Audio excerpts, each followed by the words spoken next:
Dear students, first of all, I would like to thank all the officials of this wonderful program for making me also as a part of this program. Students, I request all of you to make use of these video lessons and excel in your studies. These are very useful for you during this lockdown period. Okay, so let us move to our topic. So today you are going to learn about fundamental rights. So in our previous session, we have completed first lesson topics. So from today onwards, you are going to learn second lesson. So in this second lesson, two important topics are there. One is fundamental right, another one is directive principles of state policy. So first one is fundamental rights. So what are fundamental rights? How many rights are there? What are the characteristics of fundamental rights? So you are going to learn about these things.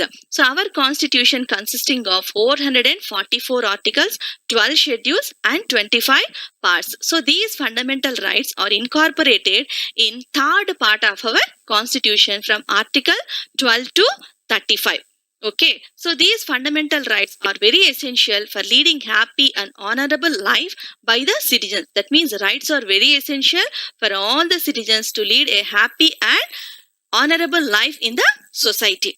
Okay, so these rights are borrowed from US Constitution or American Constitution. This point was discussed in our previous class itself while explaining sources of Indian Constitution. Okay, so there are 6 fundamental rights and they are granted only to citizens. So these fundamental rights are granted only to citizens. That means the foreigners are not granted these citizens. So they are not absolute. That means in all circumstances, we are not going to enjoy all these fundamental rights. There are some situations, there are some circumstances. Those are emergency periods. During these emergency periods, we are not going to enjoy these fundamental rights. That means during the occurrence of wars. So they are protected by judiciary. There is one special organization, that is judiciary, to protect all our fundamental rights by issuing special writs to us. Okay, so let us move to fundamental rights to learn one by one. So there are 6 fundamental rights. Let us discuss one after other. The first one is right to equality. Second one is right to freedom. So these are fundamental rights. This first one is right to equality. Second one is right to freedom.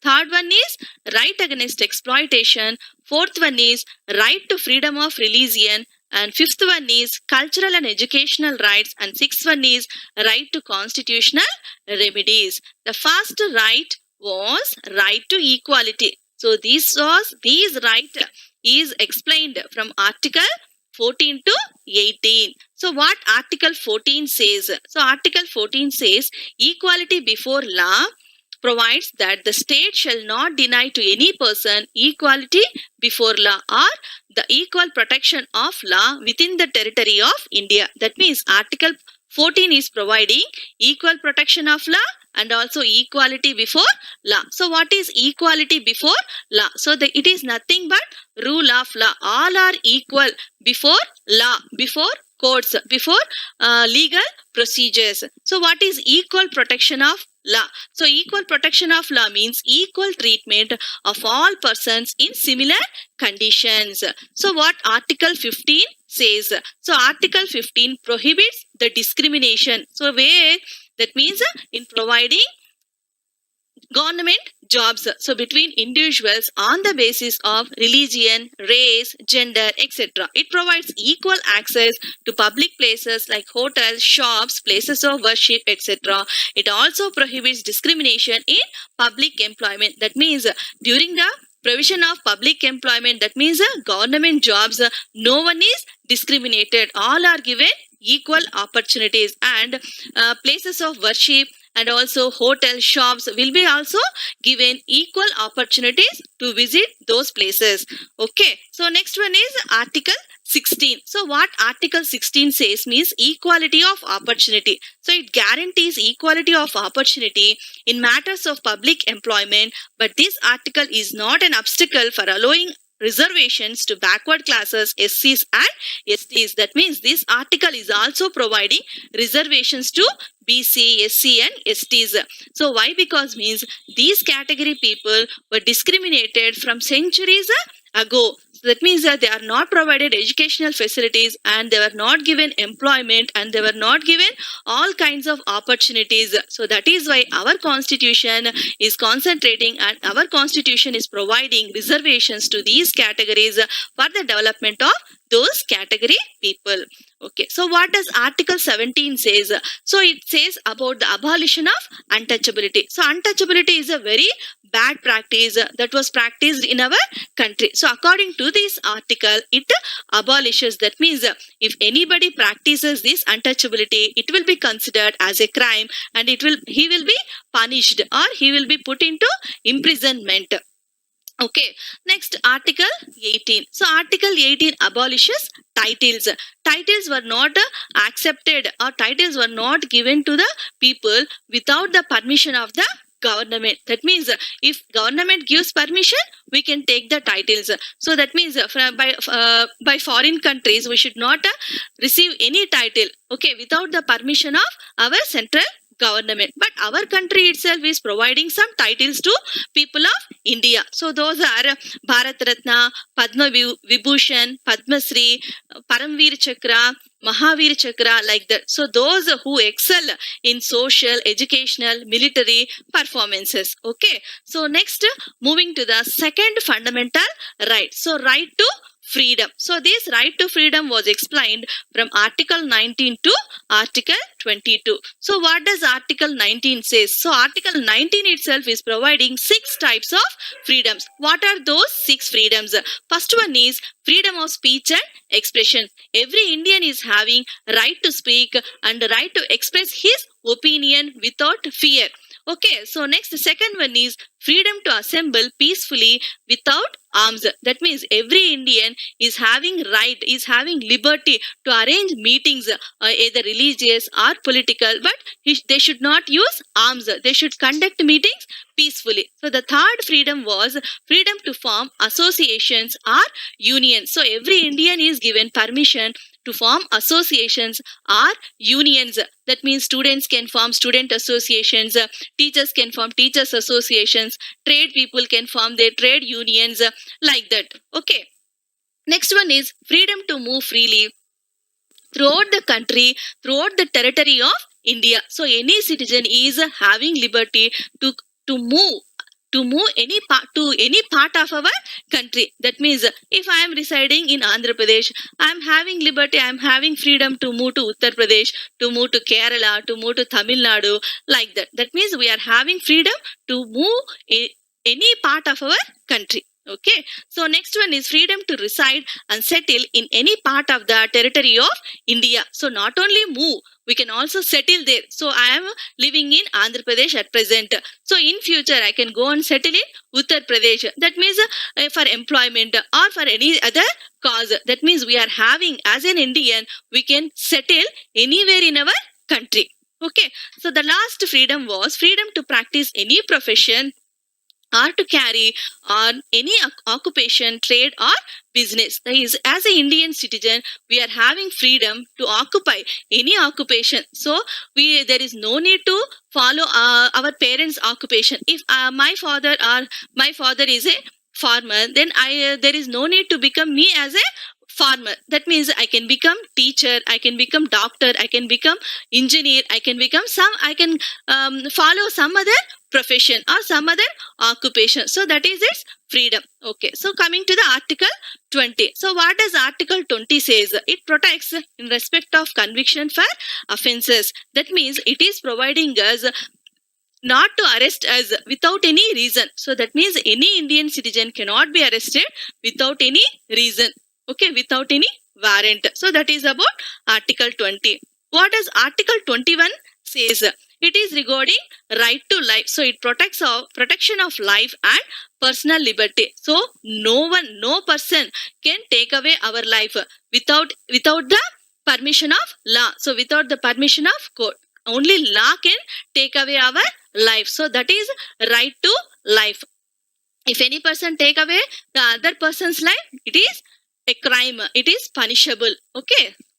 Next, coming to Article 22. So protection against arrest and detention in certain cases. So here this article is providing protection from arrest. That means nobody can arrest any person, any citizen of our country without any reason. If any crime is being done, then only he will be arrested. Okay, so I want to tell you some more points here regarding Article 21. So Article 21 is also having some other rights. So some other rights are Article 21A. So this is regarding right to education. So this article was added by 86th amendment of constitutional amendment 2002. So this right to education came into existence from 2010 onwards. So according to this right, every children who is in the age between 6 to 14 years, they will be provided free and compulsory education. Okay, so that is about 21A, and 21A is also having some other rights such as right to honorable life, right to environmental safety, right to health, right to seek free legal aid, right to visit foreign countries, right to oppose lock-up deaths, right to information. Okay, so this is all about right to freedom. Next, coming to right against exploitation. So this right was explained in Article 23 and Article 24. What does Article 23 says? So Article 23 says that it prohibits the trafficking in human beings and forced labor. That means, what is the meaning of trafficking? Trafficking means sale and purchase of human beings. So nobody should sell, nobody should purchase a human being like vegetables, like provisions, like that. Okay, so next, forced labor. Forced labor is nothing but slavery or bonded labor. Bonded labor. So no person should be treated as slave according to this article. So it also prohibits compulsory services. So under this article, the state can force people to do compulsory service for public purposes. So government can ask any citizen of India to do compulsory service if there is any need. Okay, so that is about according Article 23. Okay, what does Article 24 says? It prohibits of child labor. So children below the age of 14 years will not be allowed to work in factories, mines, or in other dangerous places so that their health is not adversely affected. That means, what does Article 24 is saying? Article 24 is prohibiting child labor. Children means below 14 years. They should not work in mines, factories, and dangerous industries. Okay, so that is about right against exploitation. So coming to the fourth fundamental right, that is right to freedom of religion. Okay, so in our country, in India, we are having freedom of religion according to Articles 25 to 28. Okay, so let us discuss one by one. So what does Article 25 says? Article 25 is giving us right to freely profess, practice, and propagate one's religion subject to public order, morality, and health. That means every Indian citizen is having liberty to take up any religion, to profess or to preach about that religion also. The second one, Article 26. So what does it say? Right to establish institutions for religious purposes or to manage own affairs in matters of religion. So according to Article 26, any Indian citizen can establish religious institutions or educational institutions. So they will be given permission. So what does Article 27 says? So Article 27 says prohibits the state to collect taxes on religious ground. That means government should not collect taxes on the basis of religion according to Article 27. So what does Article 28 says?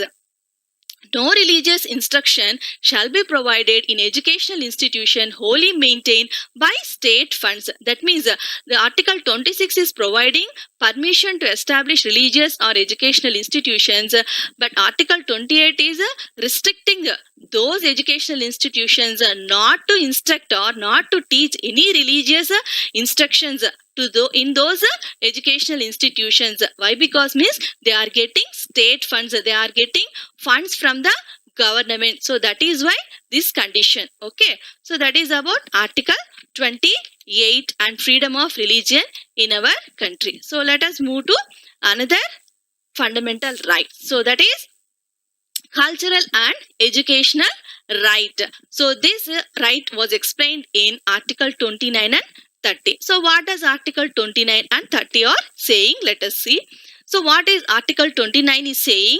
Protection against interest of minorities and also freedom to get admission in educational institution. That means Article 29 is providing admissions. That means no citizen, like no citizen or no children is, no student is not discriminated for admission. That means he is not denied for admission in any educational institution on the basis of religion, and that minorities religion or any religion can protect their own language and also culture according to Article 29. Okay, so what does Article 30 says?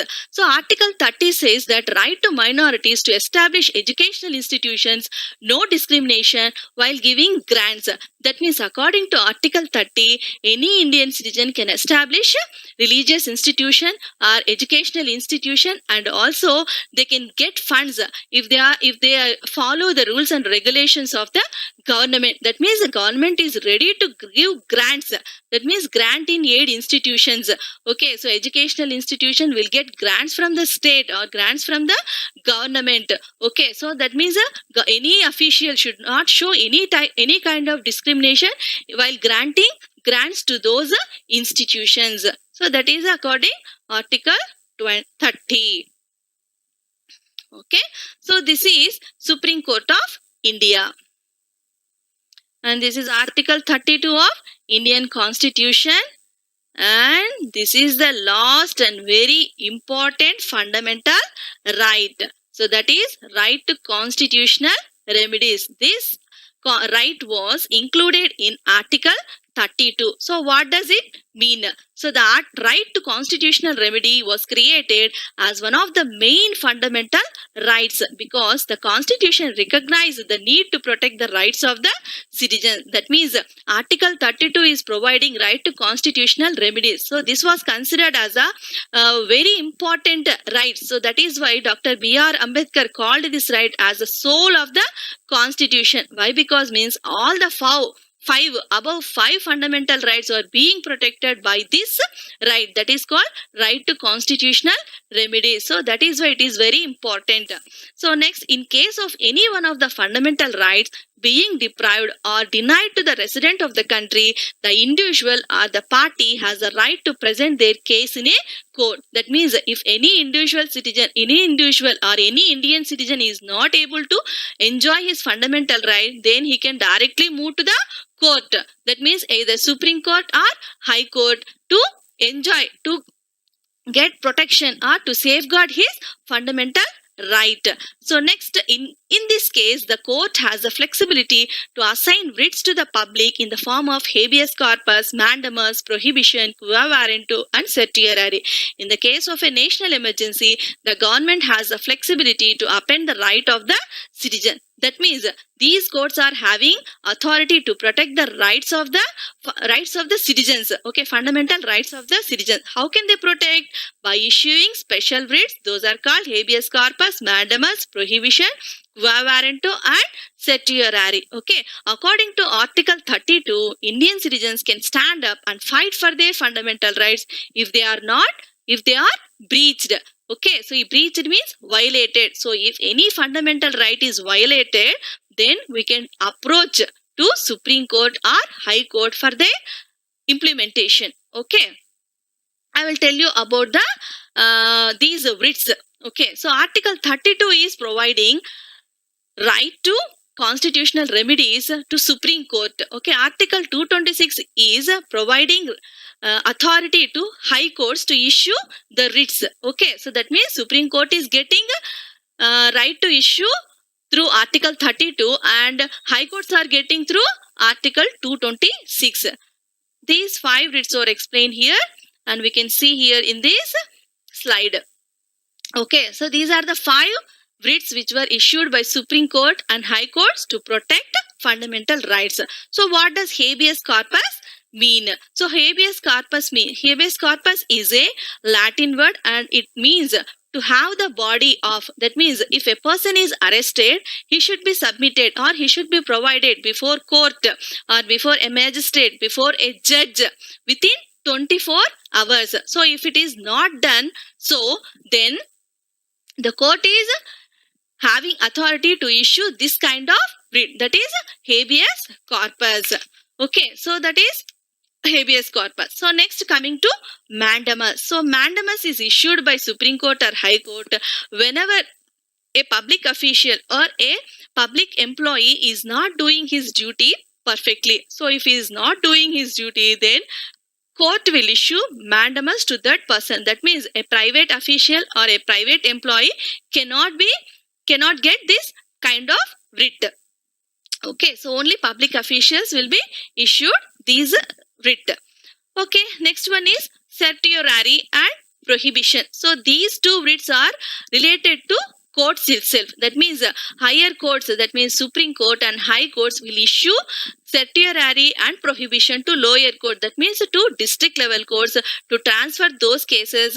But because they are not in their limitation, they are not in their jurisdiction like that. That means these two are related to courts itself. And the fifth one is quo warranto. So quo warranto means by what authority. So it is also issued to public officials by asking that by what authority you got this job. That means if a court finds that he got the job illegally or he got the job in a improper way, then the court can issue quo warranto to that public official. That means this writ is also not issued to private official. So then he has to prove his complaint. Okay, so that is about all about writs. Okay, so there is one more fundamental right here, that is right to property. So this right to property was given under Article 31. At present, Indian citizens are not having this right to property. Why? Because means this right to property was deleted from the list of fundamental rights. When it happened means by 44th Amendment in 1978, this was happened. That means from the implementation of the constitution, that means from 1950 onwards to 1978 onwards, all Indian citizens enjoyed this right to property as a fundamental right. Then they enjoyed 7 fundamental rights. From 1978 onwards, all Indians are enjoying only 6 fundamental rights. That means this right to property was deleted from the list of fundamental rights and it was added as a legal right in Article 300A. So that is about right to property. So according to right to property, he can acquire property, he can enjoy property, he can sell that property. Okay, so that is now it is a legal right. It is not a fundamental right. Okay, so until now you learned all fundamental rights. So this is all about fundamental rights. So every citizen of India should know about all these fundamental rights. Okay, so at the last I would like to give you a simple assignment for you today. Write down the assignment please. Okay, the first question is explain any 3 fundamental rights. So this question will be given for 5 marks. Explain any 3 fundamental rights. So second question is explain fundamental rights in Indian Constitution. So this question will be given for 10 marks. Okay, so we have to explain all the 6 fundamental rights in this answer. Okay, so the third question is describe the 6 freedoms of a citizen. So this question will be given for 5 marks and you have to write about Article 19. So that means right to freedom article is providing, right to freedom, fundamental right is providing right to freedom. Okay, these 6 freedoms are explained in Article 19. Okay, so that is all about fundamental rights. So if you have any doubts regarding this topic, I will clarify you in my next session. Okay, thank you one and all.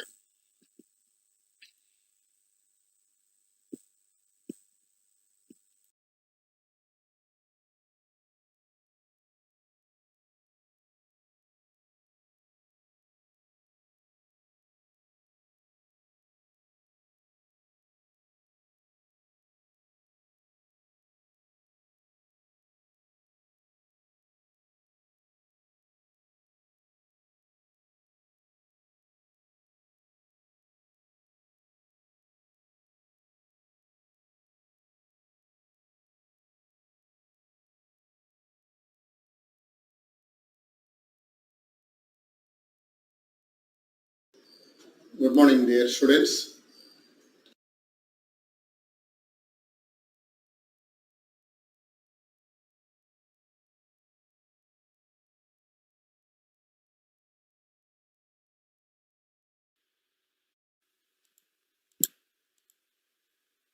Good morning, students. Welcome to AP online sessions for intermediate students. This is Prashasta Kumari. In our previous session, we have completed fundamental rights, and in this session, you are going to learn about directive principles of state policy. So, this is also a very important topic from second lesson. And now you are going to learn about these principles, directive principles of state policy.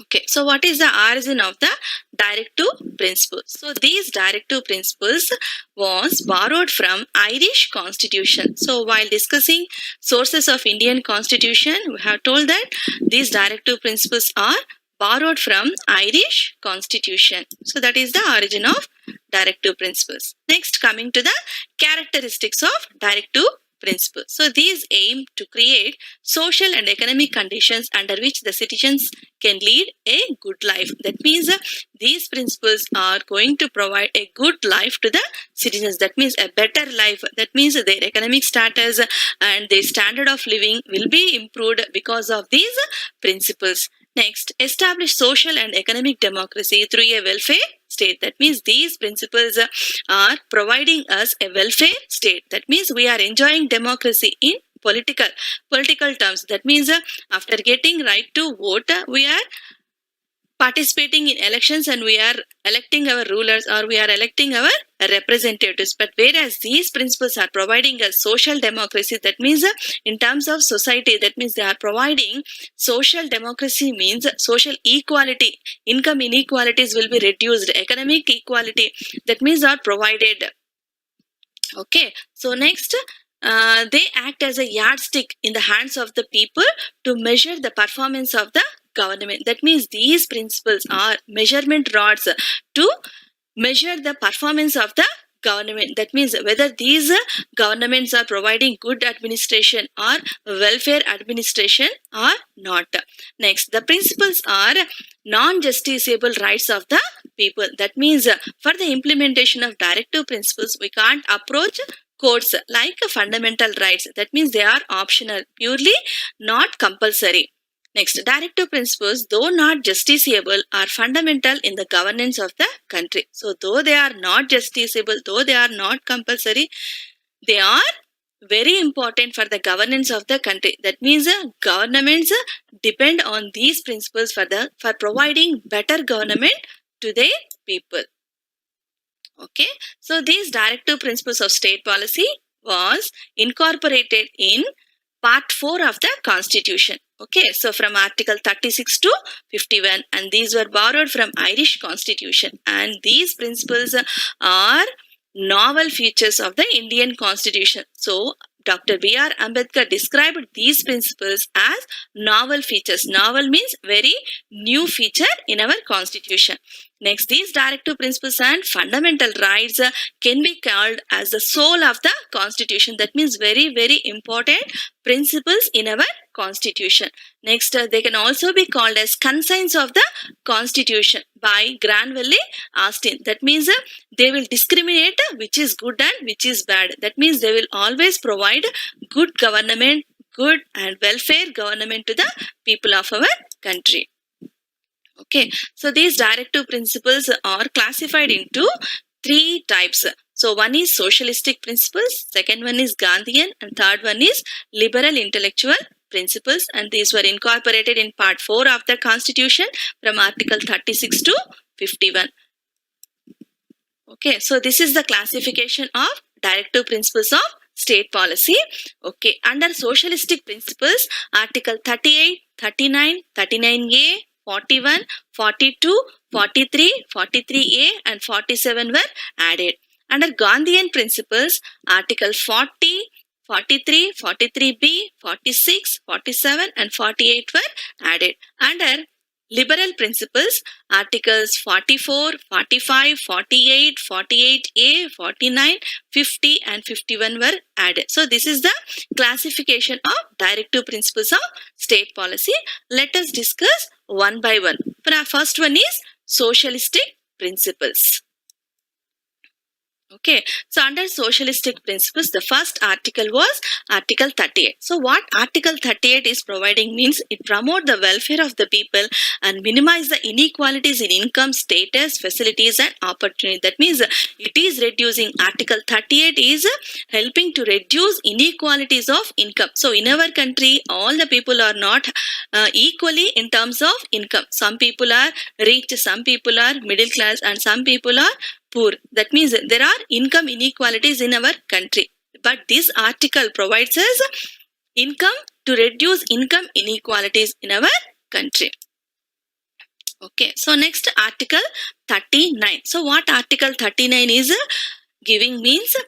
It means it provides us adequate livelihood to all the citizens. That means this is providing adequate means of livelihood for all citizens. So without livelihood, no person can live in this world. So that means some income he should earn for his livelihood. That means this principle provides as a better livelihood for the citizens. That means it is the responsibility of the government to provide livelihood to all the citizens. Next one is equitable distribution of material resources of the community for the common good. That means every country is having so many kinds of resources. So these resources should be distributed equally to all the people without any discrimination. So these resources are inheritance of the people of that country. Okay, so next one, prevention of concentration of wealth and means of production.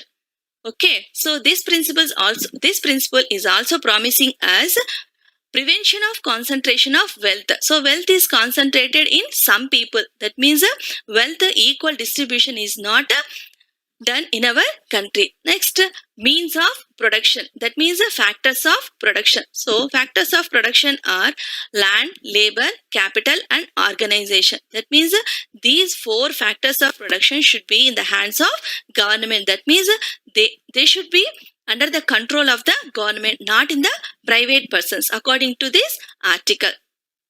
Okay, next, equal pay for equal work for men and women. So men and women are not getting equal pay though they are doing the same work. So this principle is promising us which they should be paid equally when they are doing the same work. Next, preservation of the health and strength of workers and children against forcible abuse. That means here workers are doing so many dangerous works. They are doing very hard work. So while they are doing that work, accidents may occur and their health will be affected. So then these workers should be provided medical facilities and children. So children will be suffering so many problems. So they are also suffering as a child labor. That means these children are appointed as workers in mines, factories like that. So this should also not happen according to this article. So next, opportunities for healthy development of children. So children should be provided good nutritious food and also education, and they should not be appointed as for work. Next, Article 41. So what Article 41 is promising means right to work, to education and to public assistance in certain cases. That means Article 41 is promising us right to work. That means it is the responsibility of the state to provide work to all the people in our country, and also education. So that is why Indian government made one act, that is right to education. So according to this right, the children who are in the age between 6 to 14 years, they should be educated and they should be sent to schools. They will get free and compulsory education. Okay, so next, under this article, unemployees also got benefited. That means unemployees are not able to earn any income. So that is why government will take initiation and help them by providing some relief.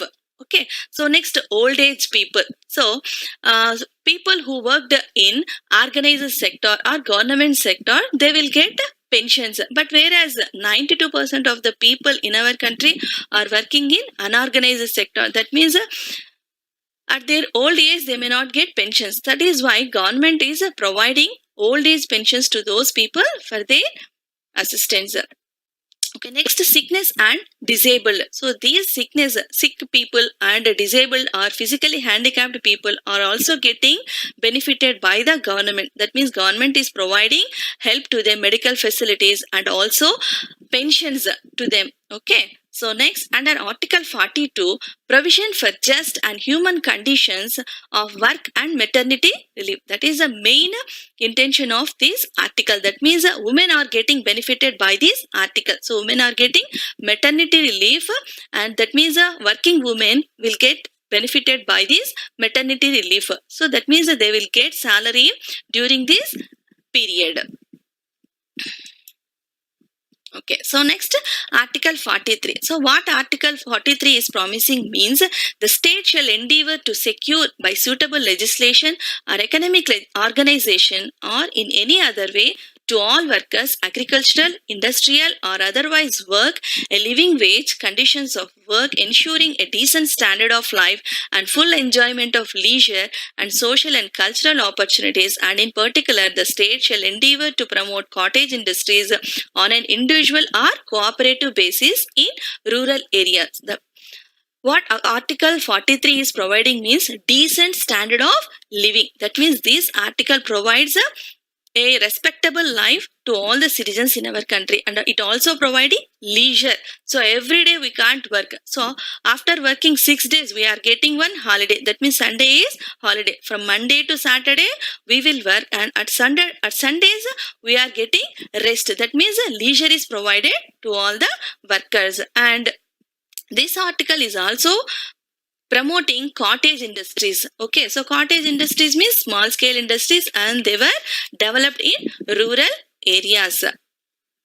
Next, Article 47. So, duty of the state to raise the level of nutrition and the standard of living and to improve public health. So, according to Article 47, what is the duty of the state means, what is the duty of the government means, it has to provide nutrition to all the people and also standard of living and to improve public health. That means it is the responsibility of the state to provide nutritious food to the people. That means in schools it is providing midday meals, and below the age of 5 years also they are getting, for example, Anganwadis. Those children are getting nutritious food. Women are also getting. And for public health, what government is doing, it is providing free health facilities to them. That means free treatment is being provided by the governments in the government hospitals.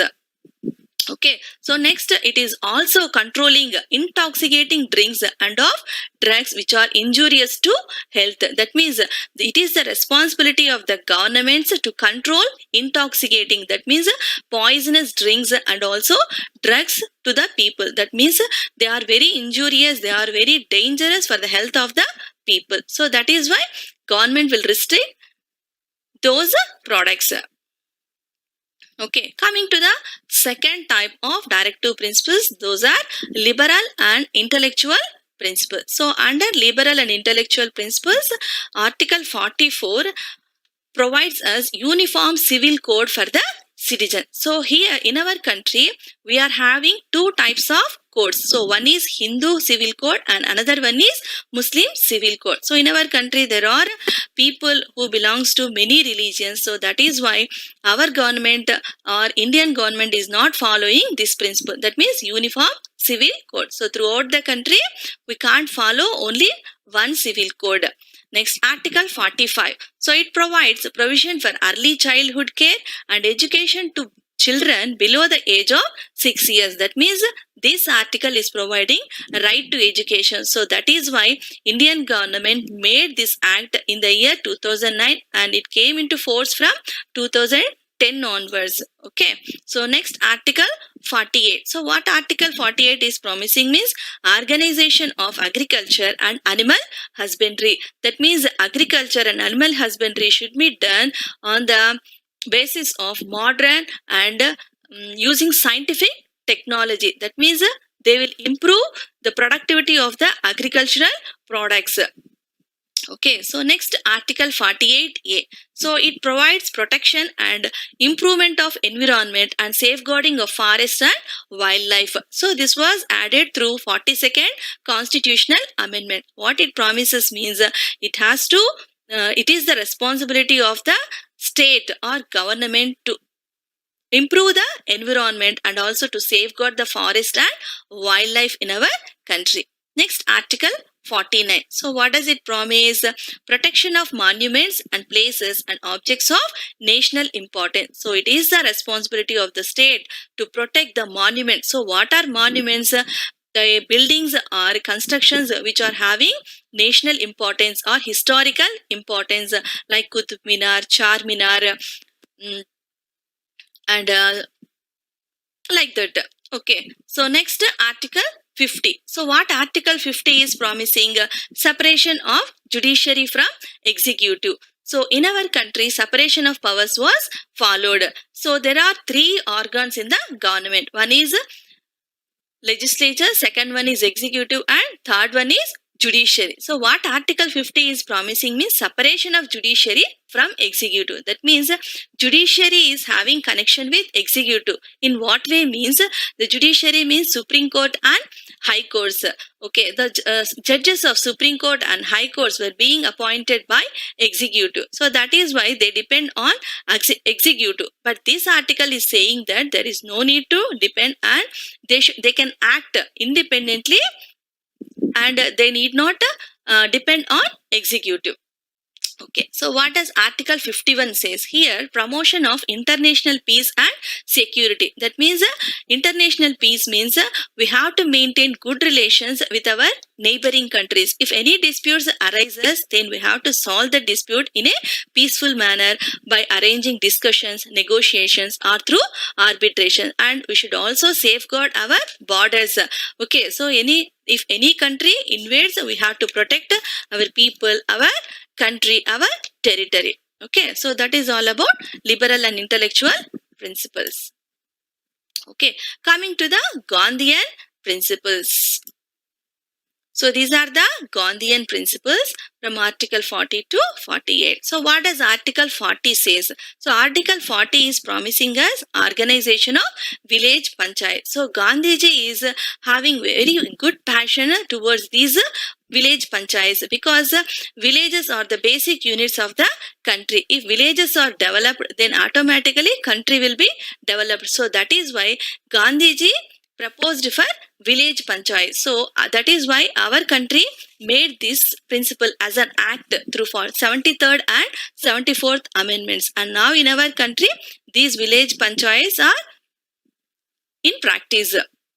Okay, so next Article 43. So what does Article 43 is promising? To promote cottage industries. That means in rural areas, these cottage industries or small scale industries should be developed according to Article 43. So what does Article 43 says means?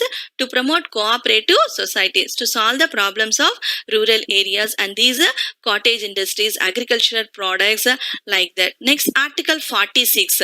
So what does Article 46 promises means? Promotion of education and economic interest of SC, ST, OBC. That means this article is providing reservations to those category people. That means backward caste people, scheduled caste and scheduled tribal people are getting reservations through this article in educational and employment. Okay, so next what Article 47 is saying? So Article 47 prohibits the intoxicating drinks and drugs that are injurious to health.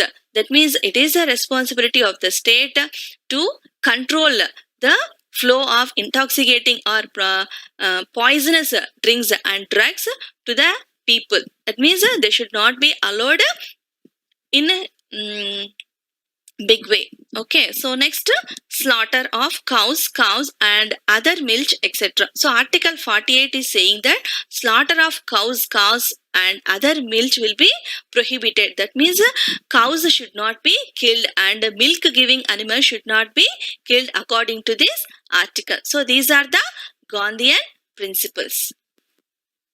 Okay, so before discussing the importance of directive principles, there are some other principles Okay, so what are the other principles means? These other principles were added through 42nd and 44th amendment. So those are providing opportunities for healthy development of children, promotion of equal justice and legal aid to the poor, and securing participation of workers in the management of industries, and protecting the environment, forests and wildlife. So these are the other principles which are included in directive principles of state policy. So let us come to the next one, importance of directive principles. So what are the uses, what is the importance of these directive principles means? These are directives for the states, that means they are instructions for the states to govern. So next, lay down the foundation of economic democracy. These are measuring rods to judge the achievements of the government. So these points we have already discussed. That means these principles are providing economic democracy, and these are the measuring rods for the judging the government. Okay, they establish welfare state, and they are also these are fundamental in the governance of the country. That means they are very important principles in the government, and these principles supplement fundamental rights, guiding principles for courts. They bring stability and continuity in state policies and educative value of directive principle. So now we are going to conclude this topic. So these directive principles of state policy are non-justiciable rights of the people. That means we can't approach to the courts for their implementation, and these are guidelines to the central and state governments in our country and not enforceable by any court. That means non-justiciable, considered fundamental in the governance of the country. That means they are very important in the administration of our country. It is the duty of the state to apply these principles in making laws to establish a just society in the country. That means these directive principles of state policy are providing equitable society in the country. By the implementation of these principles, they can provide a welfare state, a equitable society, a society where there are no income inequalities. Okay, so until now you learnt about these directive principles of state policy. This is all regarding directive principles of state policy, and if you have any doubts, I will clarify those doubts in my next session. Now I am going to give you a assignment to you. Okay, note down the assignment, and this question will be given for you for 10 marks in your public exams. Note down. So first one is, explain the various types of directive principles of state policy mentioned in the Constitution. I repeat, explain the various types of directive principles of state policy mentioned in the Constitution. So this question is very, very important, and it will be given for 10 marks question. Okay, I hope this class is very useful to you students. Thank you one and all.